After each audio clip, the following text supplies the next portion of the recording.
Israel was a Roman colony at that time. And from the ruling point of Rome, this is one of the hardest places to rule over, especially Jerusalem and the Temple of Jerusalem. When you look at the other Roman colonies and the other countries, basically they worship polygods. So it was not a problem to erect statues of the emperor or to accept the emperor, Roman Empire as a god at all.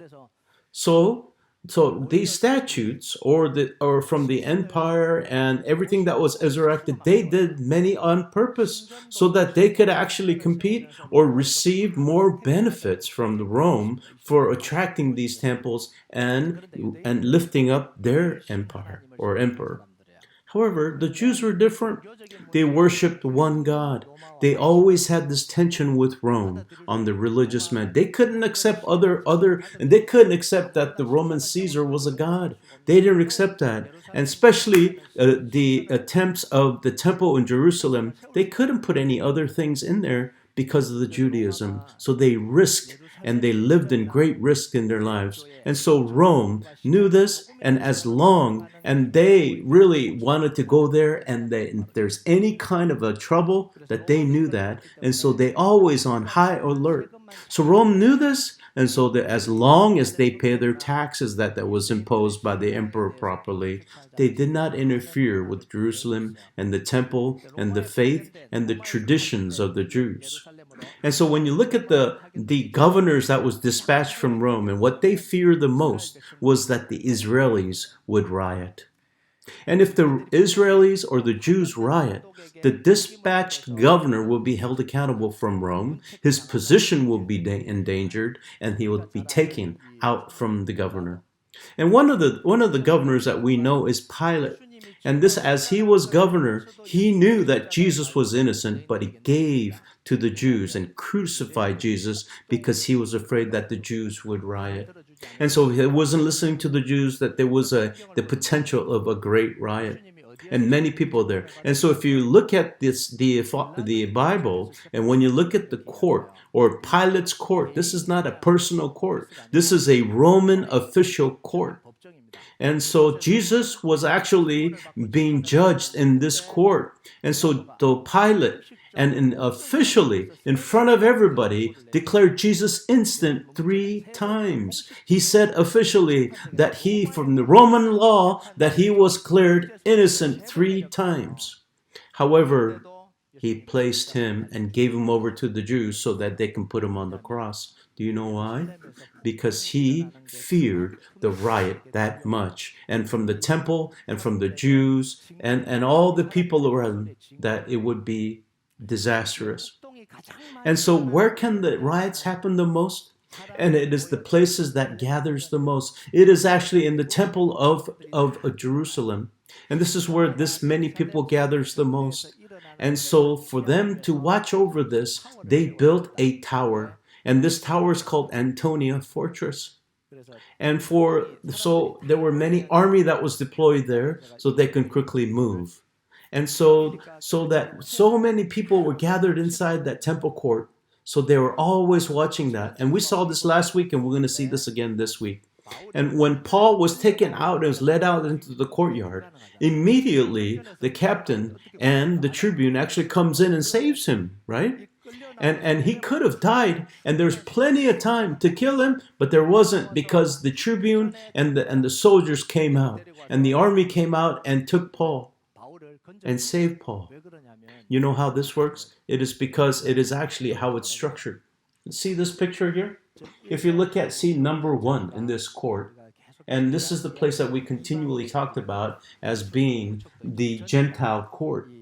And you see it on the right side, and you see on the left side. And this is a large, large courtyard. This is where all the Gentiles, this is where generally all meetings happen. This is where all the events happen for the Jews and everybody else that was visiting Jerusalem. And when you see the center buildings here, and these buildings, actually, when you look at number 2, and there's a gate to go into number 2. There's a little gate. This is where the paralytic was sitting.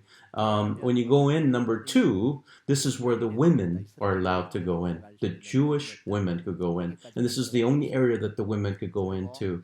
And so if you go into another door, you go to number 3, and this is where the Jewish men, the circumcised men, could actually go in. And when you see 4 here, this is the Holy of Holies. And when you see the 5 here, this is the Antonia fortress. And here, the fortress was always, this is an observation, 4 towers were built here, and there was always a guard here, watchman here, and they always observed what was going on in the courtyard. And if you see the red lines here, this is how the military could have been deployed and moved quickly into the courtyard. And this is aware that they can quickly and effectively be deployed. And so when there is a disturbance in number 1, and Paul was out there and he was about to be stoned, and so actually Paul stands above, and actually this is very natural the way that this happens, right? So you don't have to show this anymore. And so for Paul, when he was drug out by the Jews, and the tribune actually comes directly, and the commander comes directly. And did you know that the chief or the ruler of this area was in Caesarea?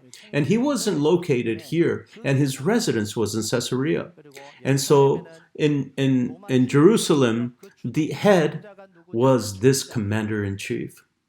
And there was below him, there were many centurions underneath his command. And centurion means that he ruled over 100 people, correct? Yes. So when you look at this, when an issue happens in the court, who would come out first? It's actually the centurion that has to come out. And so he could go out and see what's going on in the court. But in this incident, the commander and the tribune actually hit her. This means that this is a serious event, what they saw. And so that he looked at this as a very serious, and this is a thing that he had risk, that he could lose his command, so he came out himself. And so when he saves Paul from the Jews, and this is in verse 38, and this is what he says in 21:38. It says, "Are you not the Egyptian then, who recently stirred up a revolt and led the 4,000 men of the assassins into the wilderness?" And so 4 years ago, are you this assassin and the person who created a riot? Are you the leader of this Egyptian person? And what happened here, there was actually a person that was a deceiver. A false prophet came out from Egypt. And he said that God has sent him here. And what he said to the Jews, he said, when time comes, and then the temple will be destroyed here on the walls, and then you can attack the Romans, and that's the time that God has set us to be free from Rome. And so what the Jews are waiting for, what was the Jews? They're waiting for God to give them freedom from the Roman Empire, right? So this is what this guy was talking about. He says, I am from God, and he was a false prophet, and then the walls are going to disappear naturally. God's going to destroy them. And at that time, you could actually attack the Romans here and take them over and kill all the Romans. And God's going to free the Jews from the Roman rule. And so many people followed his thinking, and the leader of the Roman Empire, and the reason why he covered him this way was that he thought this was the Egyptian. And at that time, the Egyptian guy actually fled and he disappeared. And he thought Paul was misunderstood for this Egyptian false prophet at that time. And that's why he asked this question. So look at this image from the tribune and the commander, that Paul was beaten up. He didn't look right. He was actually probably injured from the stones. His clothes were probably torn. There were probably injuries, and he probably didn't look very well. In fact, he could have been misconcerned or looked at as a criminal, and he must have looked like a criminal, so he treated him like a criminal. And so Paul talks to him in Greek, and the tribune actually is surprised. And this is in chapter 20, verse 37. As Paul about to be brought out into the barracks, he said to the tribune, "May I say something to you?" He said, "Do you know Greek?" And so he was really surprised here. And what he asks the tribune, he says, "I wasn't born here. I was born in Cilicia, or Korea, And this is one of the biggest places, one of the most important places for the Jews, is Tarsus and Cilicia. And so, I have been born here, I am from there. And he starts to speak Greek. You know, not a lot of people can speak Greek at the time, at that place. And he was actually sufficient, and he was fluent in Greek. And so he can speak Greek, and he can do this, and he's telling him that he was Siciliaca. And so listen to Paul. And at this time, when you look at this up to this point, and so for Paul, he must have thought that he can control this situation on his own accord. I think he was thinking that way. And so when we are in danger, and if you have some plan or something that you can overcome that danger, you feel okay. Even in the misunderstanding, if you have the ability to unwind this misinterpretation, regardless of what the misunderstanding would be, if you have an answer to those, then you start to develop confidence. You don't pay much attention to them. That's what people think. And even in the worst situations, and if you have the way that you can protect yourself, you're not in fearsome. You're very confident, in fact. And you can say that. And that's the thought I think Paul had. I think he must have had some thought. And if you have you don't think about it because you think you have a reason. And so even if you have a problem, if you think you can solve the problem, then you don't lose confidence in that situation. And in this confidence, and Paul, and when you look at the speech that he does, this all kind of comes out. Let's look at verse 1 and 2. It says, brothers, hear the defense that I make before you. And he heard that and addressing them in Hebrew language, and they became more quiet. And so as he was speaking to the Jews, he could do this. It was just not something else. This is not some words that he put together. And there was properness. There was the right way, and the tonality was right. And actually, Paul knew, and he had an idea of what to say. And so that is why in his speech, he spoke in Hebrew to the Jews. And so that at the end of that, he wanted the Jews to be on his side. So he didn't speak Greek, he spoke in Hebrew. So because he wanted to get the hearts of the Jews. And so he was always in Greek. So it's kind of like speaking English and going into Korean. And many people who understand Korean actually focuses and listens in, right? And just like that. And actually, he speaks to that he's a Jew. Let's look at verse 3. It says here this, I am a Jew, born in Tarsus of Cilicia, and was brought up in the city, educated at the feet of Gamaliel. And according to the strict manner of the laws of our father, being zealous for God and from the day of the dead. And if you look at the Gamaliel, this is actually one of the greatest teachers and one of the greatest Levites of that time. And this is Gamaliel, who is probably the greatest teacher. And he's saying that I've been under his feet. I've been taught by him. And so that I am a Jew of Jews.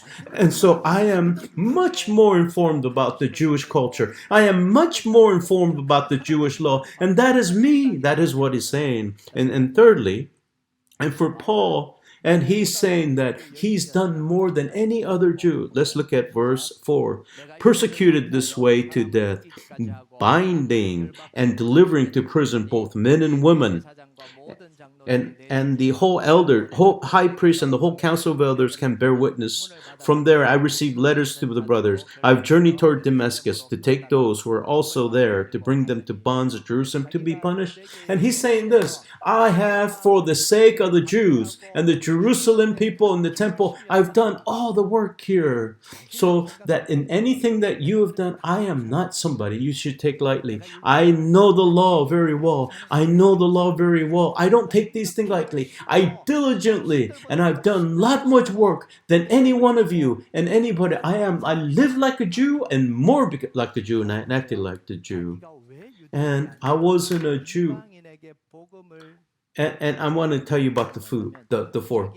And he starts to speak about, and for 6 to the 15, verse 15, and this is it's a text, and it's talking about going to Damascus and meeting Christ. And so I'm not going to read this portion at all. But from what's important here is this. It says that for me, what I understand, it is that God has done everything. That it is not something that I have changed and it's not my thing. Then God has done everything for me and that God has led me here. And this is how I believe in Jesus Christ. It is actually the work of God. That's what he emphasizes. And fifthly, and what he's saying, he says, I have delivered to the Gentiles. And he explains why he has done that. And as he concludes here on the 6th, and although he worked for the Jewish people and he's gathered all the people of Christ and captured them and killed them, and then the reason why I'm delivering the gospel now, it is not my will, but this is the work of God. And so you need to listen to me, receive the gospel, understand that Jesus that was born on the cross, and that's the actual Messiah, and you need to accept this Messiah. That is what he's saying. And what's he emphasizing?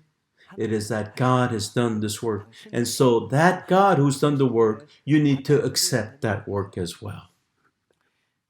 However, after he is the reaction is completely different. It opposes everything that Paul probably thought. What was he anticipating? And if he says this great speech, then the Jews would say, God really did this. And that's what he was really wanting to believe. That's what he was trying to actually do. This is kind of a testimony. Why would people do this? You can say that, before I actually believed in this kind of the Buddhist and like a miracle, God called me and changed me to believe in Jesus and save me. This is the grace of God. And so that you should believe in Jesus as I have done. This is the grace. I want you to receive this type of, and everybody says, amen. Everybody great says, this is what people anticipate in this testimony. And this is the same way that Paul was thinking. And he says, I am a Jew. I am the Jews of Jews. And then right now I'm delivering this gospel because it's God's work. And so that you should believe in this God and follow this God. This is the word. But what happened here? The Jews, as you've heard all this, their reaction wasn't like what Paul was anticipating. And he says, that's why you should die first. And they raise their heads, and that's why you should die first. That's what they said. They scream and say that to him. This is 22 and 23. Let's read this together. Up to this word they listened to him, and they raised their voices and said, away with such a fellow from the earth, so that he should not be allowed to live. And they were shouting and throwing off their cloaks and fingering dust in the air.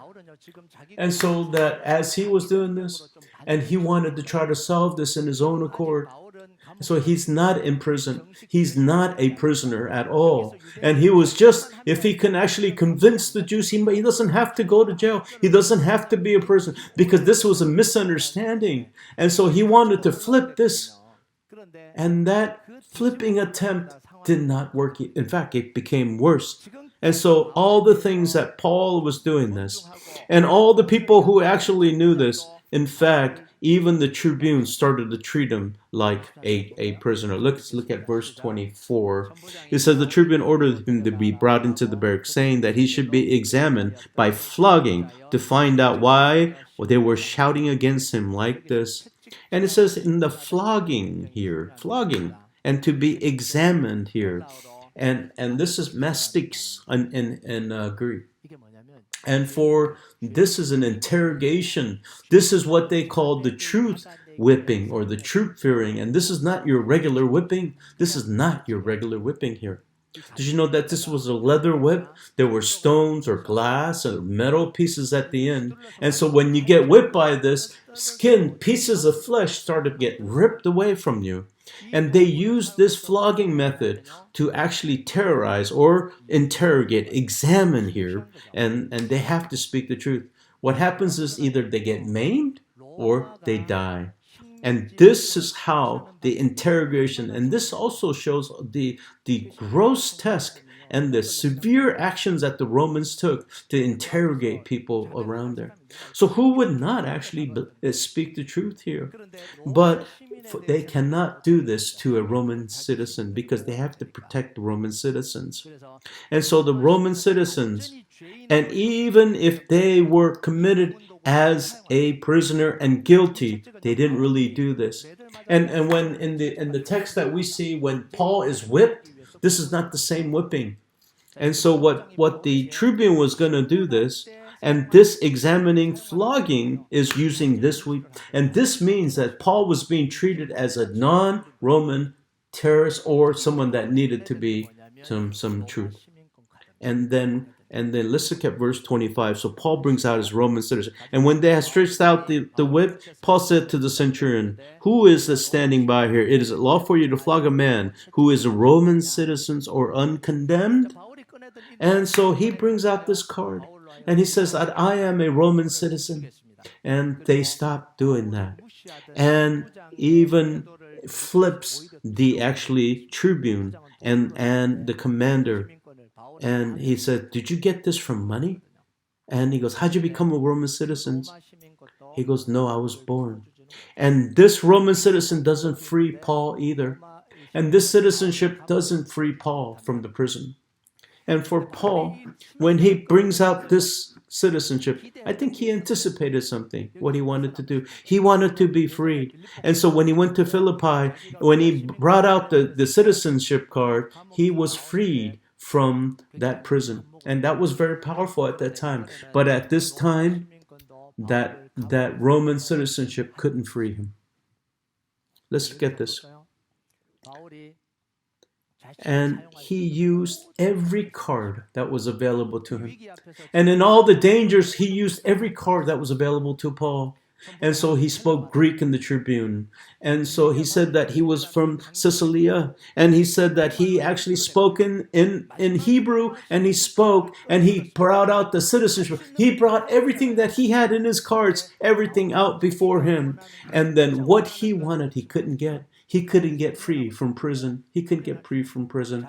And so although he used all of his cards in his arsenal, he couldn't be free. And for us, from time to time, and we actually think that these cards that we have that give strength to us. So if we prepare this, and this issue actually goes away.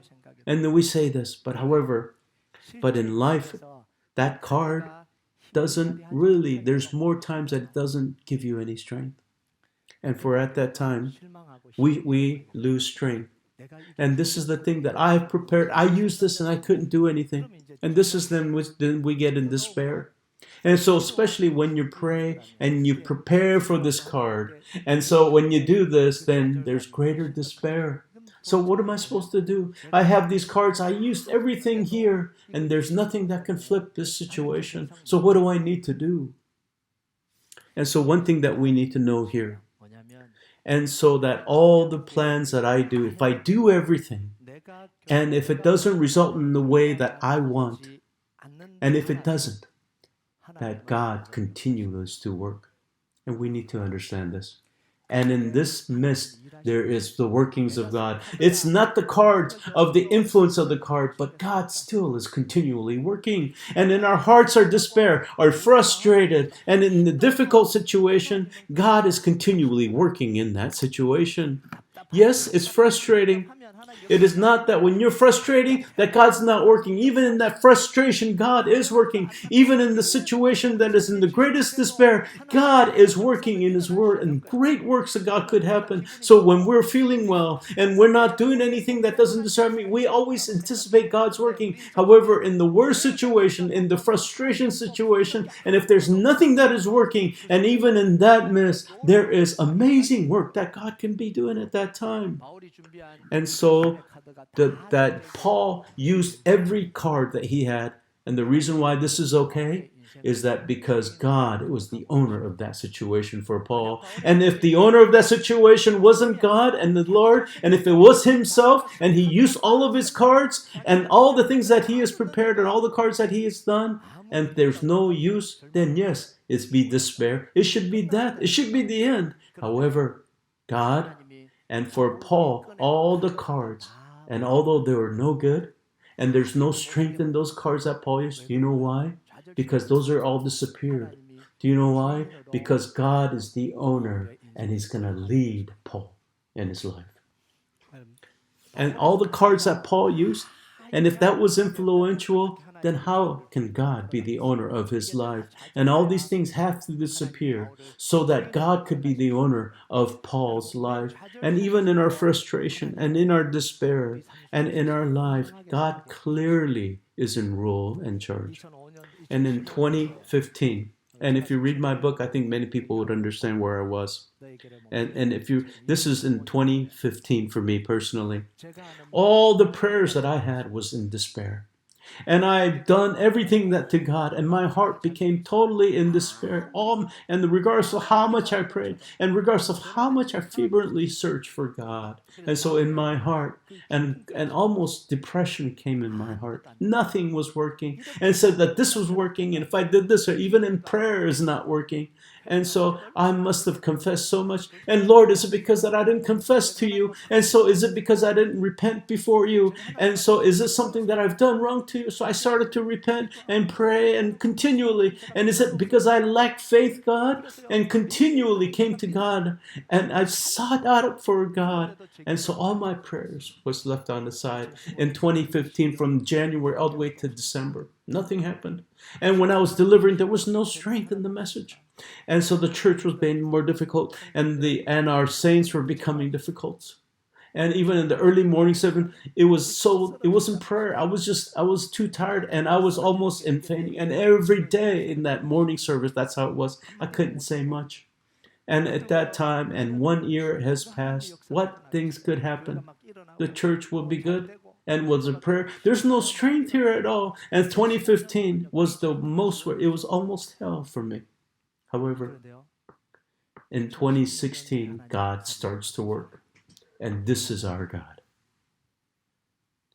And 2015, and it was the worst, frustrated, and and nothing has happened in 2015. And all the prayers were in despair. And God didn't even give us hope. And He cut all this off. There's no anticipation. What can I hope for? And all the prayers were being in despair. All the things that we asked for, nothing happened. And so that 1 year that was happening from January to December, and He created this in 2016. God creates this miracle. Now we're here. And this is possible. And even if we're frustrated, and even if our plans are in despair, and if everything came and all the cards that we display wasn't any strength, that God is continually working and amazing things that He's still continually doing. And so we say, we always want to win at that time. We want to win, that we want to feel better at the time. And at this time, even if we can't see this thing, we want to see the answer right now and there. And we want all these things to be cleared up at that time. However, life is not like that. And no result comes like that. And most of the time it's like a fog, right?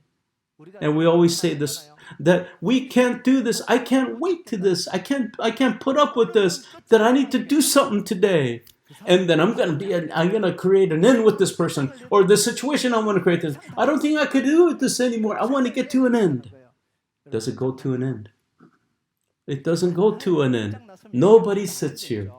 And nobody sits here. That's why we're here. Life is like that. There's nothing like that in life that in that way. Even in the verge of the end, in the most frustrated, another frustration comes out, correct?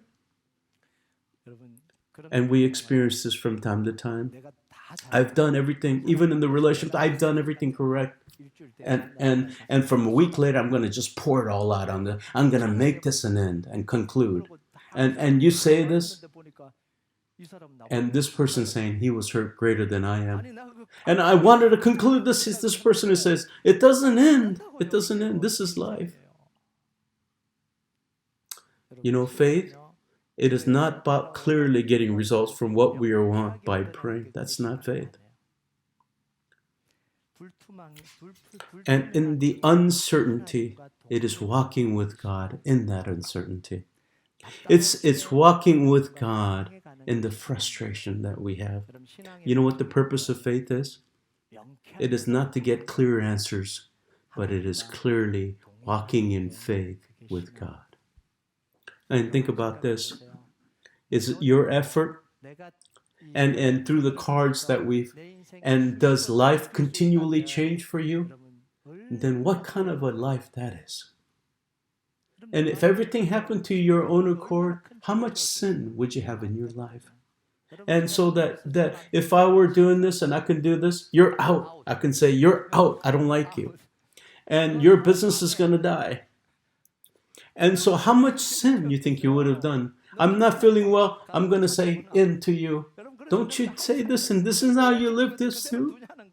And that is why you want to kind of flip these situations. And so you want to have some people kind of be destroyed before our eyes. And why is God allowing him to go? And if I had a card like that, wouldn't you be a great sinner? Wouldn't you be a great proudful person? How distant would you be from God? And the reason why we come before God is because we don't have those things, because we start to understand God's will, because we have the strength of God within the midst there, and we really meet God in that situation, and that in our pleasantness and in every clarity, we don't really meet God there. And for really meeting God, it is met through the frustration, in the despair, and even if you eat one little potato, and in that situation that you really meet God. You know Joseph and the brothers that wanted to kill him, and he sent his last card, and he cried and said, brothers, I'll do better, and let me tell me what I've done wrong. And just let me live. That's what he said. He was in his pit. Brothers, let me live, he said. And he thought the brothers were going to let him live. And the brothers, he says, oh, they're brothers. And so although they didn't like him, he would have survived. However, he was sold as a slave to Egypt. And they sold him coldly. And he said his tearful eyes and his last card did not work. And don't you think he prayed, God save me? Don't you think he would have said that? In that card, he must have said that too. And so when he went to Potiphar's house, and God's leading wasn't clear either. And when can I leave this place? It wasn't clear. And when he was going, and so if I do this well, God's gonna free me. There must have been some plan here, but it wasn't clear at all. However, and even in Potiphar's wife conspiracy threw him in jail. And when he was actually in prison, he must have been frustrated. And do you know that this prison wasn't some term? It's many years you're going to be free. No, it is the fact that he was actually going to almost raise a rapist of the owner. And so there's no time span here. And that's the accusation. And so who? This slave and this foreign slave, who would actually have interest in the slave? And so this is a frustrating moment for Joseph. However, you know what's important? For Joseph, even in that situation, that God was with him and he was walking with the Lord. If we say it more accurately, that Joseph, God was with him. Let's look at Genesis 39, verse 3. His master saw that the Lord was with him, and that the Lord caused all that he did to succeed in his hands. So God was with him. So don't you think he was frustrated? Yes, he was. But in that midst, God was with him. When you look at 39, for Genesis 39:21, it says this, but the Lord was with Joseph and showed him steadfast love and gave him favor in the sight of the keeper of the prison. And so that God was with him and so that he was in favor. And don't you think he was still in frustration in prison? And in fact, he wanted to kind of rely on the cupbearer that was also a prisoner there. And he wanted to be close to him. So can you talk to the king? And can you kind of free me? So he continued. And they promised each other, totally forgot, right? A year went, 2 years went, and there's no news. How much frustration do you think that was there? My beloved.